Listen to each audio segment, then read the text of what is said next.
Hello and welcome to my Silversea Silver Muse ship tour part 2.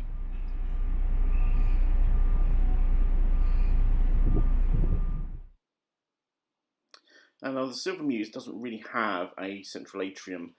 This is the aft staircase, which is probably the nearest you're going to get to an atrium on a smaller ship. But as you can see, runs from top to bottom with a nice glass top, and is a useful passageway, but it can hardly be described as an atrium. Let's have a look at Tor's observation lounge. This is the right at the very top of the ship and forward, and has a bit of a bar area, and is a really good looking point for sea days and the like, because you've got a bit of a panoramic view right off the front of the ship here. On this day that I filmed this footage, we were in Noumea in New Caledonia. So that's what you can see outside. So there's plenty of little soft seating, little tub chairs and the like. And here, as you come into Tor's observation lounge, there's some navigation information. You can just see there that we were at alongside in Noumea on this particular day, having sailed from Sydney. So as you can see, it's very, very pleasant. Plenty of places to find a space, and is also the place where you'll find the onboard library.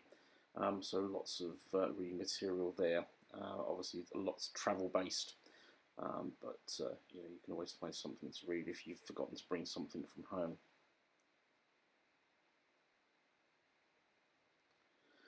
Stepping outside, this is Spacca Napoli. This is on the open decks and is the onboard pizzeria. So this is open from early till late. If you want to just grab a snack, you can see the pizza kitchen in the corner there, and this overlooks the pool deck. So as this you can see, not many people around today, as we were in port, and after several sea days, so a lot of people got off the ship. But this is the thing with Silversea ships, is that even on sea days, there's always plenty of space. I often hear people saying that I have to go and find or can't find lounges on some of the larger ships. I've never had a problem here in Silversea. And if you can't find one, just ask a member of the crew and they'll go and find you one. And as you can see, they open up the very top decks here too for sun lounging if that's your thing, as well as having space around the pool.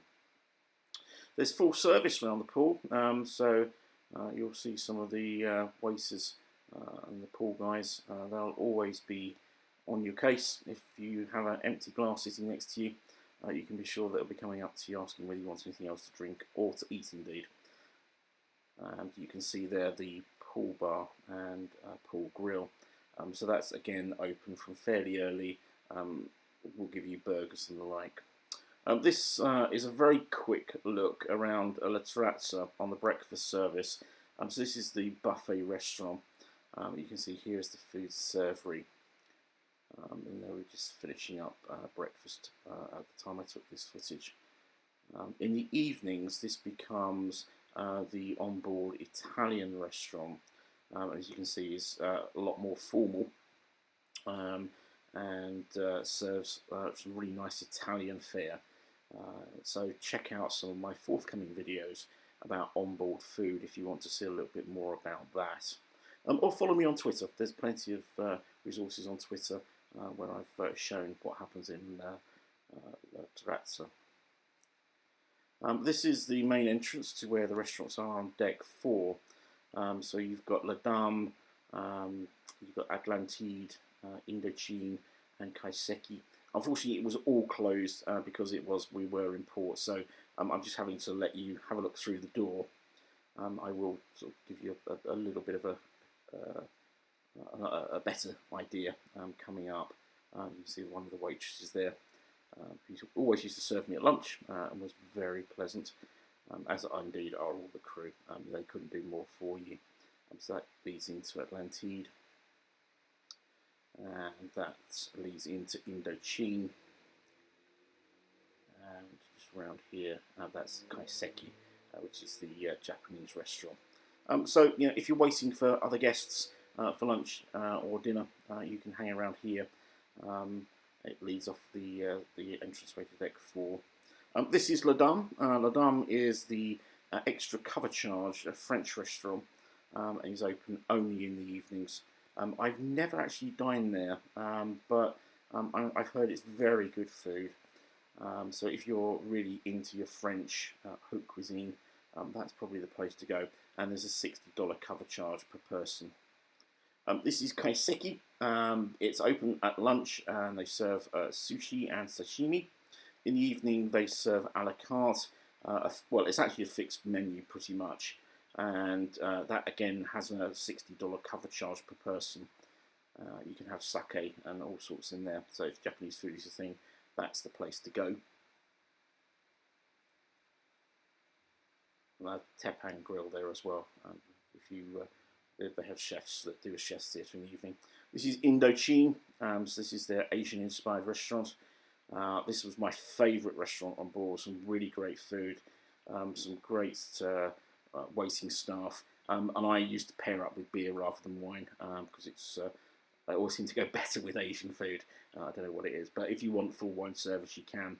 I'd say, but they do have a full range of Asian beers, so you can have different beers every evening to match your food. This is Atlantide. This is the nearest you'll get to a main dining room on Silver Muse. It's open for breakfast, lunch and dinner. A la carte breakfast in the evening. At lunch, again a la carte, and in the evening it is a la carte, but has a rotating menu, 2 different menus, and it's predominantly meat based, so it's a bit like a steakhouse. There's the bar area here, so if you want to meet other guests for aperitif, you can come here rather than going to one of the other bar areas, and the waiting staff will serve you, sommeliers will serve you from the bar during the dinner service from this area. But it's really lovely. There's some really dark wood, some lovely marble. It really feels sort of quite high class. And it's one of the nicest dining rooms on the border ship that I've seen. So moving on to the theatre. This is where you'll have enrichment lectures that happen most days, port lectures, and obviously the on-board ensemble will put on their own shows. It's a really lovely space. Again, I really love the decor on the Muse. No pillars getting in the way. You've got pretty much open to the stage. This was just being set up for one of the enrichment lectures, and you'll see shortly they set up a small bar area. And that's again the thing about Silversea ships. You don't have to ask for food and drink. It's always there. But if it isn't always there, there'll be someone chasing after you, wanting to know what you'd like to eat or drink, which just makes Silversea really special. So if you've enjoyed looking at my footage, please do like and subscribe.